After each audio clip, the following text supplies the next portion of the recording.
Tempo reverse घेताना धडक, एका व्यक्तीचा मृत्यू। सिमनगाव येथील घटना। जिंतूर तालुक्यातील सिमनगाव येथे टेम्पो रिव्हर्स घेताना जोराची धडक बसल्याने एकाचा मृत्यू झाल्याची घटना दिनांक 24 जून रोजी सकाळी घडली आहे।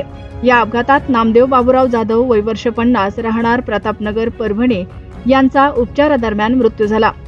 बोरी पोलिसांकडून मिळालेल्या माहितीनुसार नामदेव जाधव हे परभणी येथील बांधकाम गुत्तेदाराकडे लेबर कामाला होते।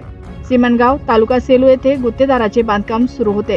या कामावर नामदेव जाधव लेबर कामासाठी आले असता MH12 EF 4867 हा टेम्पो रिव्हर्स घेताना नामदेव जाधव यांना जोराची धडक बसली व त्यात ते गंभीर जखमी झाले।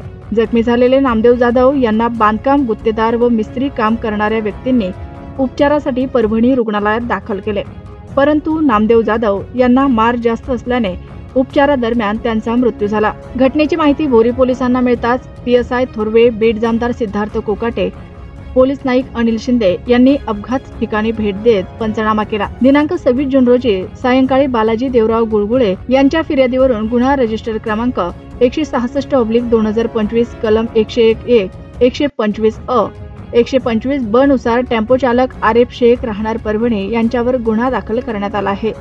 पुढील तपास सहाय्यक पोलीस निरीक्षक सुनील गोपिनवार यांच्या मार्गदर्शनाखाली PSI थोरवे हे करत आहेत।